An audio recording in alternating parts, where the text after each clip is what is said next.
Should you pay off debt or invest first? Ask 10 different people and you'll get 10 different answers. And most of them are wrong because most of them are treating this like it has one universal answer.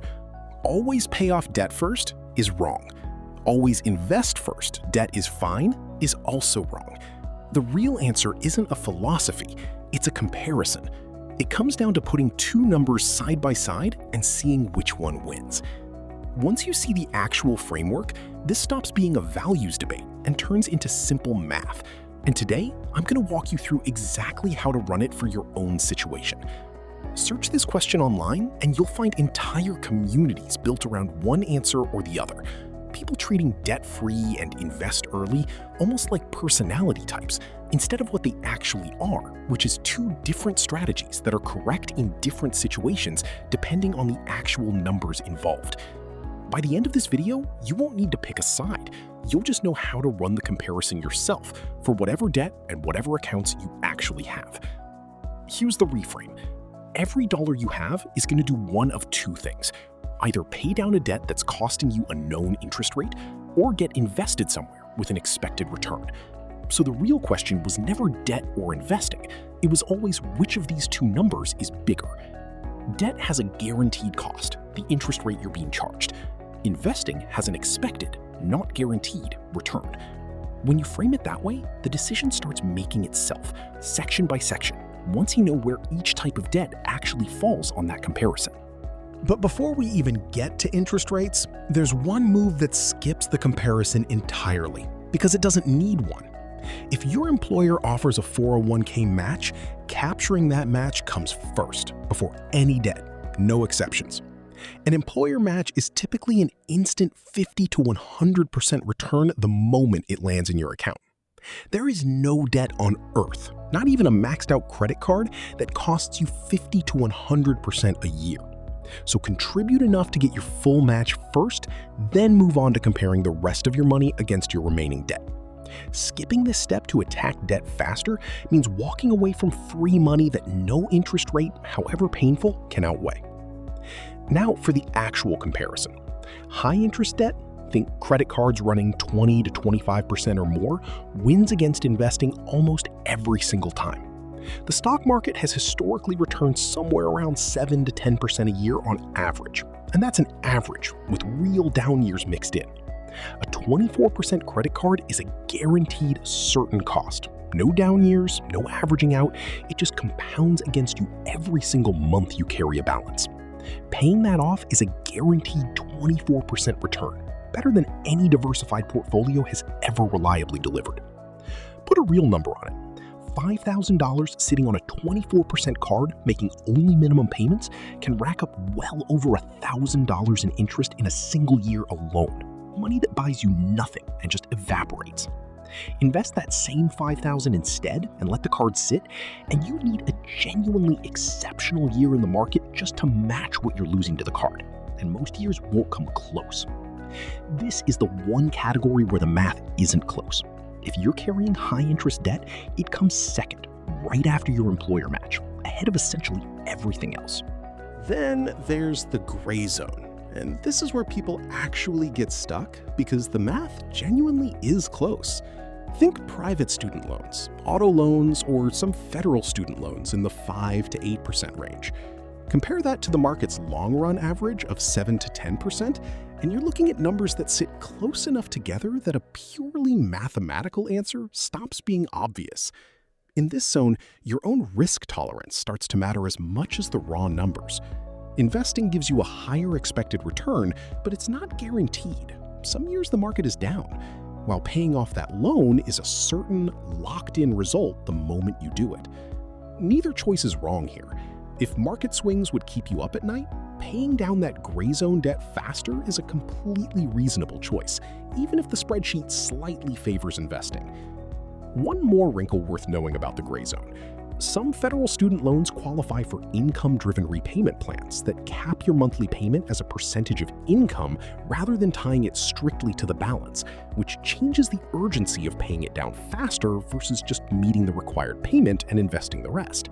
And in some cases, student loan interest is tax deductible up to a limit, which quietly lowers the effective rate you're actually paying below the number printed on your statement. Neither of those facts flips the decision on its own, but they're worth checking before you assume a loan's stated rate is the full picture. At the low end, you've got debt under roughly 4%, some older mortgages, some subsidized student loans.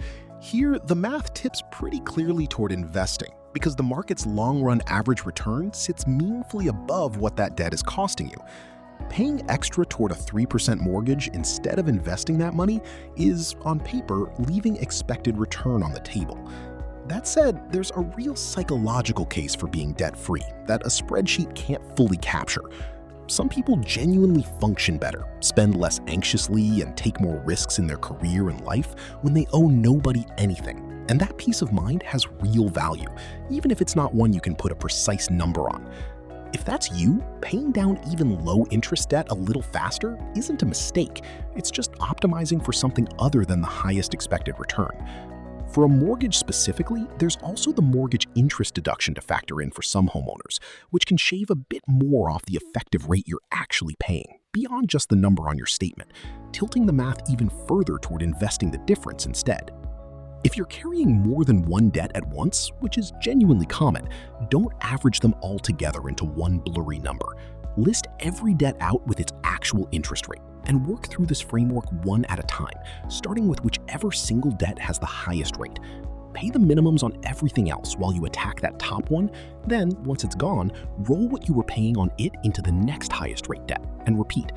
This is sometimes called the debt avalanche method, and mathematically it's the fastest way through multiple debts because every extra dollar is always going toward whichever balance is costing you the most. Let's make this concrete with Jordan.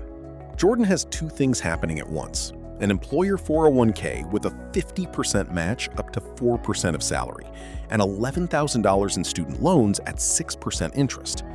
For a while, Jordan was throwing every extra dollar at the loans, trying to be debt-free as fast as possible, while contributing basically nothing beyond the bare minimum to the 401k. Running the framework on Jordan's numbers tells a different story. Step 1, capture the full match. That's an instant 50% return. Nothing beats it. Step 2, the 6% loan sits squarely in the gray zone against the market's long-run average, so it's a real choice rather than an obvious one. Jordan decided the guaranteed 6% felt better than chasing a not guaranteed 7 to 10, and split extra money evenly between paying down the loan faster and building the 401k beyond the match. 6 months later, the loan balance is dropping steadily, and the 401k has actual money working inside it instead of sitting untouched, and Jordan isn't losing sleep over either number moving slower than the other. A year in, the loan is down to around $7,000, on pace to be gone in roughly 2 more years at the current rate, and the 401k balance has grown enough that Jordan can actually see the employer match dollars accumulating separately from the paycheck contributions, which turned out to be the detail that made the whole plan feel real instead of theoretical. Jordan's biggest regret, looking back, is only the months spent contributing nothing beyond the bare minimum to the 401k before running this framework, since that's match money that's gone for good and can't be recovered later. So here's the order, stated plainly enough to screenshot. 1. Capture your full employer 401k match, always, regardless of what debt you're carrying. 2. Pay down any high-interest debt, generally above roughly 10 to 12%, credit cards especially. 3. For debt in the 5 to 8% gray zone, either split your extra money between paying it down and investing, or lean toward whichever the numbers or your own risk tolerance favor. 4. For debt under about 4%, default to investing the extra, unless being debt-free matters enough to you personally to accept a lower expected return for it. A few mistakes worth naming directly. The biggest one is stopping retirement contributions completely to attack debt, which usually means walking away from free employer match money, the single best return available anywhere. Do not do that. The second is the opposite mistake, investing aggressively in a taxable brokerage account while still carrying a 24% credit card balance, which is mathematically backwards, since no realistic investment return beats what that card is costing you every month. And the third is treating this as a permanent one-time decision. Interest rates change, debt balances shrink, your situation shifts, So it's worth rerunning this comparison every year or so, rather than locking in a plan you set once and never revisited. There's a fourth mistake too, and it's an easy one to make when you're feeling motivated to attack debt hard: skipping your emergency fund entirely to throw every spare dollar at either debt or investing. Without at least a small buffer sitting in cash, a single unexpected expense can force you right back onto the same high-interest credit card you just paid off, undoing months of progress in one afternoon. Keep a starter cushion in place before you go all in on either side of this comparison. Then run the framework with whatever's left over. One last factor worth naming, even though it's smaller than the interest rate math: your credit score. Paying down revolving balances, especially credit cards, tends to lower your credit utilization and can nudge your score up, which matters if you're planning to apply for a mortgage or a car loan in the near future. It's not usually enough to override the interest rate comparison on its own, but if you're weighing two options that are otherwise close, like a debt sitting right in the middle of the gray zone, and you know a major loan application is coming up in the next year, that's a reasonable tiebreaker in favor of paying the debt down a bit faster. If there's one thing to take from this, it's that debt versus investing was never really the question. The real question is always which specific number, your interest rate or your expected return, is bigger in your specific situation, one line item at a time. Run the actual numbers instead of picking a side, and the decision makes itself. If you want to keep building on this, the next logical step is figuring out exactly how to structure the investing side once you know how much of your money should be going there. So stick around for that. And if you're not sure which category your own debt falls into right now, drop the balance and the rate in the comments, and I'll help you place it.